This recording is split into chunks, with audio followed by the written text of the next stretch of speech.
Hello everyone, welcome to the series of VMware vSphere. In this session, we are going to discuss about vCenter Server Appliance. vCenter Server Appliance is a ready-made virtual machine that comes with pre-installed operating system and application. It is built on Photon Linux, a customized Linux developed by VMware. vCenter Server Appliance is available in OVF format, Open Virtualization Format. OVF stands for Open Virtualization Format. It is a compressed format because so many people will be downloading it from the VMware website. Although it is available in OVF format, but when you deploy vCenter Server Appliance, it will be installed in .vmdk.vmx file format. So guys, what is going to happen over here when you will be downloading a vCenter Server Appliance, a ready-made virtual machine which is in OVF format from VMware website. When you download it, it will be in OVF format, Open Virtualization Format. So this machine, you are going to install it in your production environment. When you install this is basically a virtual machine. And as you're aware that the extension of virtual machine is .vmdk and .vmx file, where vmdk is virtual machine disk file and vmx is virtual machine configuration file. What you need to know about vCenter. vCenter provides a centralized control and visibility for multiple ESXi hosts. In our previous session at multiple instance, we have understood this considering different examples that how vCenter is effective. As we have discussed that if you have a ESXi host, single ESXi host, you will go to the web browser, access the ESXi host. If you have two or three, you can do the similar way. Like you will open a web browser, then in the new tab you will open second ESXi, in the third tab you will open third ESXi. But the problem is that if you have 100 of ESXi, the management of the ESXi would be next to impossible. So the vCenter server is provided by VMware for the centralized control.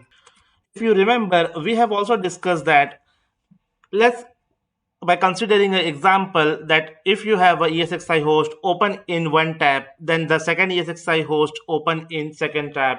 Similarly, third ESXi open in third tab. So in the first tab of the browser, you will only see ESXi1. You cannot see the other ESXi.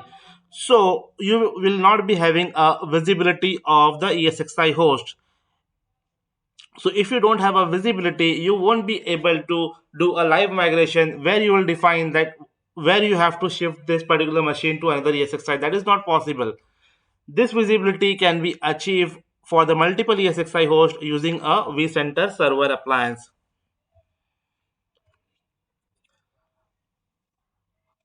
Contains centralized licenses. It means that you can centrally assign licenses to all ESXi hosts.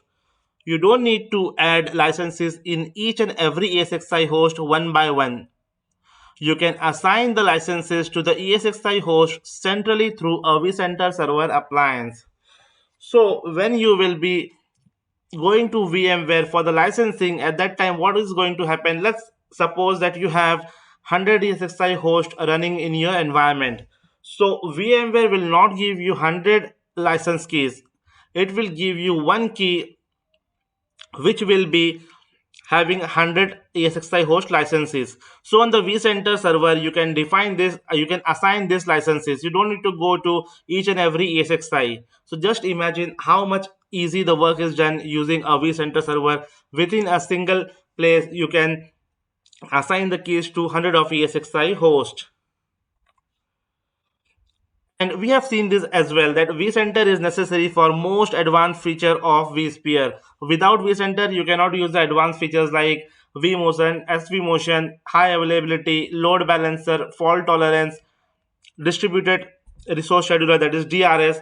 So to use this all these advanced features, vCenter is necessary for you.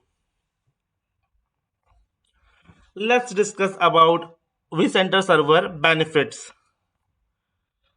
First comes automation.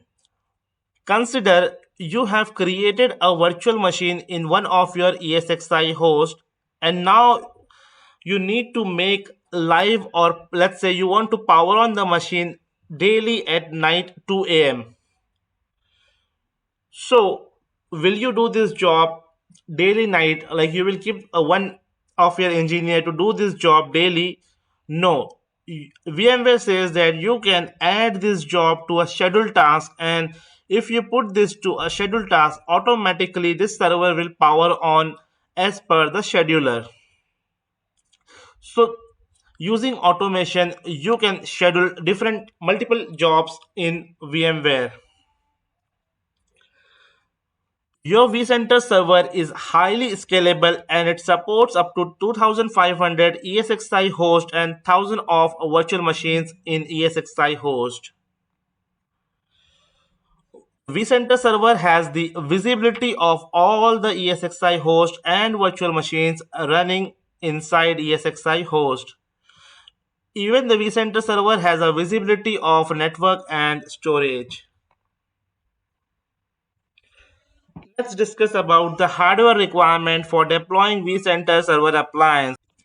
We have discussed that vCenter Server Appliance is a ready-made virtual machine. So when you are deploying a virtual machine, you need to allocate the resources. The resources like CPU, when it comes to the virtual machine, it is termed as virtual CPU, vCPU, and you have to allocate the memory as well. So like let's say for example, you have a tiny environment where you have 10 hosts running, or let's say 100 virtual machines are running. So in this scenario, when you are deploying a vCenter server appliance, a virtual machine, you will allocate the resources as 2 virtual CPUs and 12 GB memory. This I have also deployed in my home lab, and I have allocated 8 GB memory and the things has worked very well for me. But as per the VMware recommendation, you need 2 virtual CPU and 12 GB memory. If you have a small environment where you have 100 hosts or 1000 virtual machines running, you can allocate the resources as 4 CPU, 4 virtual CPU and 19 GB memory. In the medium environment where you have up to 400 hosts or 4000 virtual machines running, you need to allocate 8 virtual CPU with 28 GB memory. In the large environment where you have 1000 ESXi host or somewhere around 10,000 virtual machines, then you have to allocate 16 virtual CPU and 37 GB memory. And in the extra large environment where you have up to 2500 ESXi host running, you will allocate 24 virtual CPU for the virtual machine and 56 GB memory.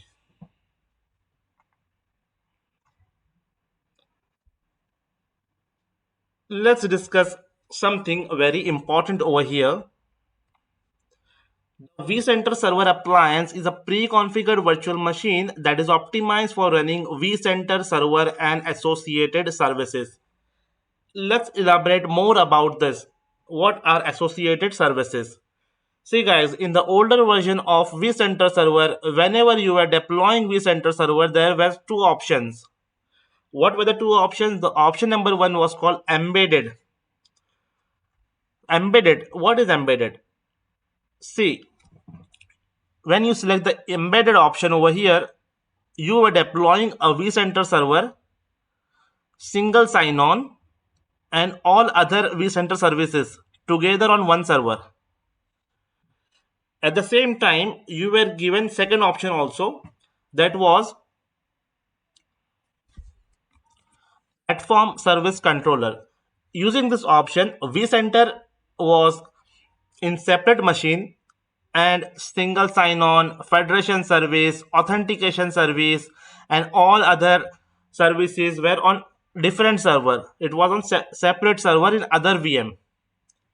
Then this kind of deployment was platform service controller. But what happened from version 7, VMware gives you only one option, that is embedded option, and everything is embedded in single machine. So in older version, there was an option, embedded option, where you were deploying all, I mean, the vCenter server and all the services, single sign-on, everything in one server. And there was also option called platform service controller, where you was deploying vCenter server in one virtual machine and other services like single sign-on, federation service, authentication service in another VM. But from version 7, VMware says only you have one option, that is embedded, where you will be deploying everything in one single server. So, what basically vCenter Server Appliance includes? It has a customized Linux operating system from VMware, which is called Photon Linux. It has Photon operating system 3.0. It has PostgreSQL database and vCenter single sign-on, all in one.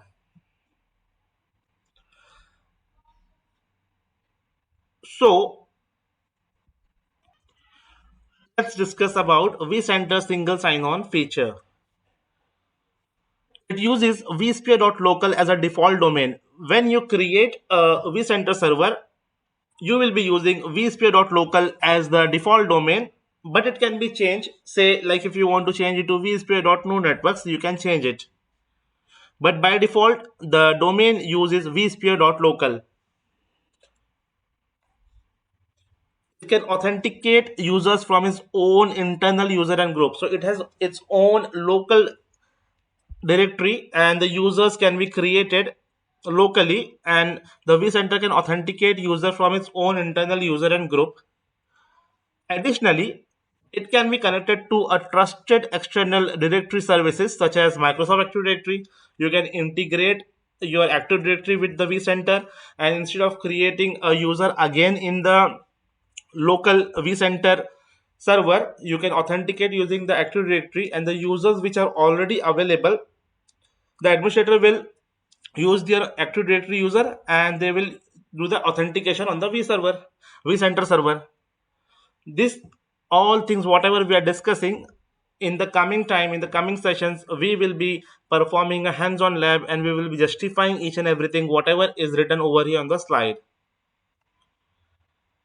vCenter enhance link mode. You can join multiple vCenter server appliance using link mode to a single sign-on domain. Let's understand by taking an example. Consider you have deployed a vCenter server in your company for one location for the first time. And this server vCenter is managing, suppose, 100 ESXi host. And over it, you created one single sign-on domain, which is vSphere.local, for example. Now, few months later, your company is expanding and your company has deployed a vCenter server to some other location as well. And let's say in this data center, they are managing 50 ESXi hosts.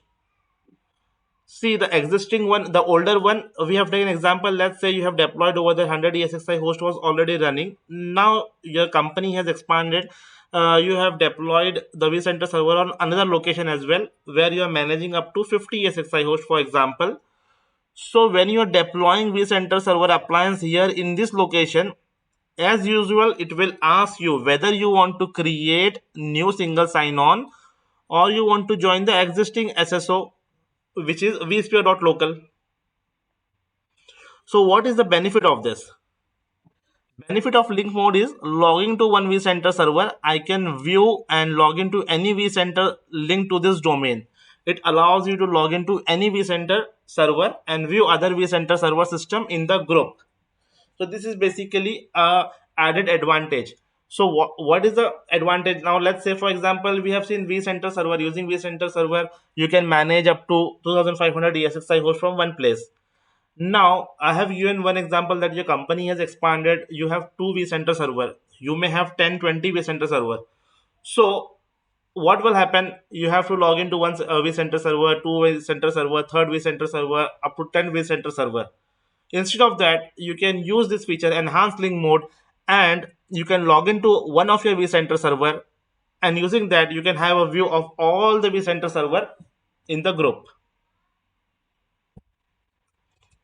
So guys, in the next session, we are supposed to deploy vCenter server.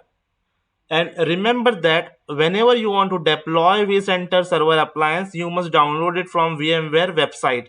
You have seen when we were doing a session initially, at that time we went to VMware vSphere site and tried to find the trial licenses over there. You have seen you was having ESXi host to download, you was having vCenter server and some other features also to download. So from there we are going to download the vCenter Server Appliance. But remember, to deploy vCenter Server Appliance, the requirement is you must have a DNS server running in your environment. So before we move to deployment of vCenter Server Appliance in our lab, very first in our next session, we will be configuring DNS server and then we will move further. So whoever knows how to deploy DNS server Active Directory, well and good. But who don't know, will be learning one new thing also in the next session about the deployment of the DNS server Active Directory. So that's all guys in this session. If you haven't subscribed to my YouTube channel yet, please subscribe it now and do share with your friends. Thanks for watching. See you in the next session.